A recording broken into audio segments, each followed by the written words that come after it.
Yo, let's go and welcome to the video. Gonna do a quick 30 seconds or less boss by boss strategy update for Black Temple. If your parses haven't been that high, I'll try to explain why. So starting off with Najentus, if you get spiked or you have to click a spike off of somebody, it's gonna hurt your DPS, slow you down. Basically what you want to do is pop everything at the start with Bloodlust, Destropot, on-use trinkets, everything. A big thing that's going to help out is if you only have one title shield, and it's a very short title shield phase. If they don't instantly throw, and you're sitting around waiting like I am right now, it's going to lower your DPS, lower your parse. So after that first title shield, you have to burn him before the second one.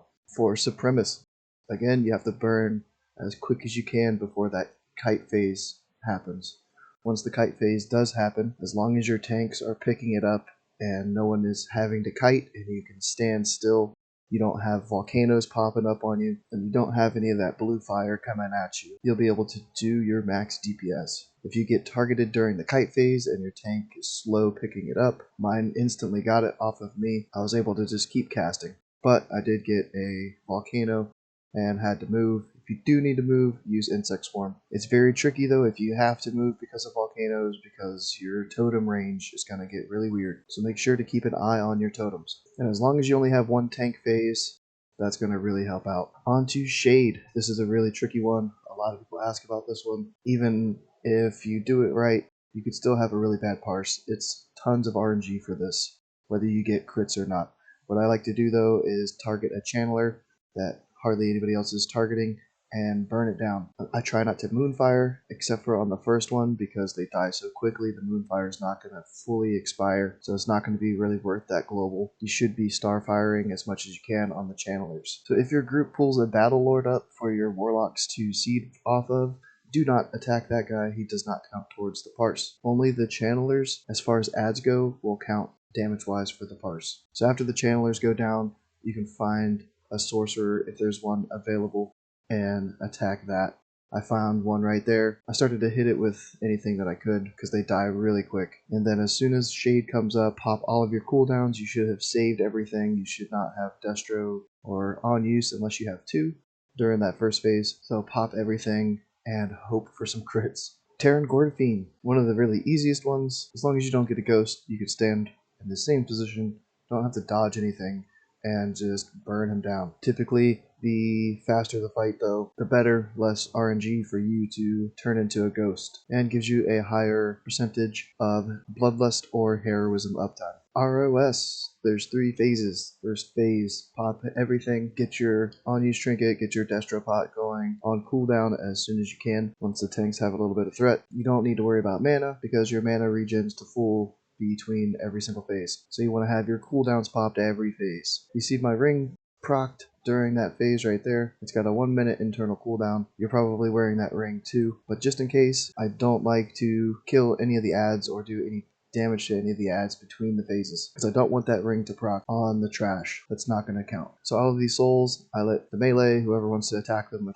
And now for phase 2. You don't want to put any dots up. I put a moonfire up right there, and you can see my starfires getting pushback. You do not want to have moonfire or insect swarm because of that pushback. Only have fairy fire and starfire during this phase 2. And again, my trinket and Destropot are coming off of cooldown. I will use those as soon as I can. Lastly, for phase 3, you want to hold your trinket and Destro until the boss is about 75-70%. Depends on how fast your guild is killing it. You don't want to pop them right away like I did because they're going to run out before the boss dies. As the boss gets lower health, he's going to take more damage. So right now, I've already used both of my cooldowns, and I'm not getting any extra bonus when the boss is taking more damage here. But usually about 60% or 65%, you could pop your on-use, your Destropot, and burn the rest of the boss. For Bloodboil, if you are soaking and you have to keep running out to soak a Bloodboil, it's going to hurt your DPS. If you can just stand there and you're not one of the people that has to move, it's going to really benefit you. If you do have to move, hopefully it's only once, like my group, and when you do move, just use an insect swarm to pop out, and then use fairy fire or moonfire to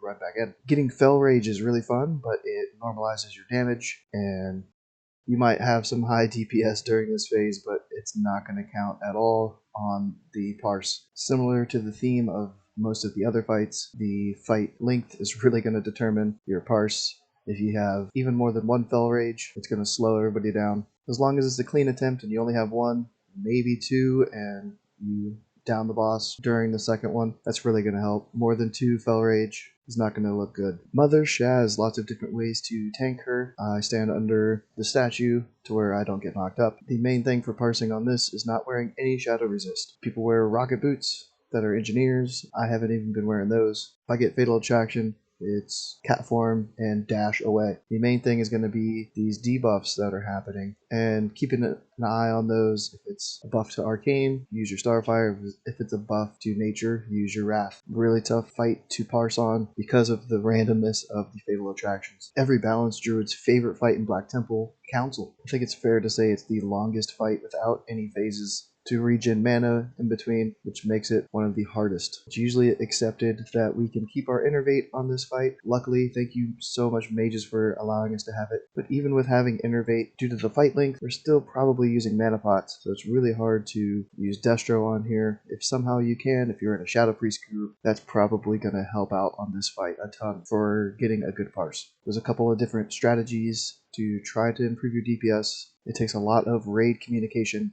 if you want to try some of these. So during this chromatic resistance aura, you could switch to the mage, as long as there's a curse of elements up there, but then again, the mage could pop a shield up and become immune to your damage. So if you're just staying on Gathios, you could just pray that you're not getting partial resist every single cast or full resist, and hope to get a good parse that way. Another way is to get a little bit of spell pen with a cloak enchant. There's some shoulders from Mount Hyjal that have some spell pen on them, but then you would have to move your gear around to make sure you still have a 4-piece set bonus. And who wants to make a new set just to have for one fight? So really, the easiest way and probably the best way to parse is to be able to stand still, not be out of range of shaman totems like I am currently. And lastly, Illidan. I pop everything right away on this boss during phase 1 on use Destro. Usually I don't even keep my innervate, but my mana is usually fine, so I hope for some crits during this first phase. The boss flies up into the air for phase 2 at 65%, so try to keep an eye on his health. You don't want to have 3/4 of a Starfire cast and then have him fly up. You could have Moonfired once or twice just to get out a little bit of extra damage before he goes away. Phase 2 is usually a little bit slower DPS because the tanks are wearing fire resist, so I like to Fairy Fire both adds, then Moonfire the off target, and then Moonfire the main target. Hopefully they go down fast enough you don't have to re-up Fairy Fire, or the melee moves to the second ad before it's needed. I hold on use and Destro on this phase for phase 3 so that we can burn. I do mana pot though, usually, to keep some mana. Phase 3, usually when everybody pops Heroism or Bloodlust. I don't think we had it available on this attempt because we had been wiping a couple times. But this is the phase where usually we'll have On-Use Trinket and Bloodlust. Oh, we did get it. It was just coming off cooldown a little bit late. So I have Rune cooldown available if needed. Usually it's not. I didn't get full uptime on the Heroism, so I didn't burn through as much mana. And depending on his health and how fast you guys are downing him, you could kind of not cheese it, but gain a little bit of DPS if he gets taken into a trap, because the overall raid DPS is low. So if he's in a trap and he's taking more damage, you could catch up if you were behind on your DPS by doing so, but we haven't really been getting him into a trap hardly ever. So just if any other cooldowns you have come up, pop those right at the end of the fight, and pray for some glaives. And I guess Zardun and Skull too.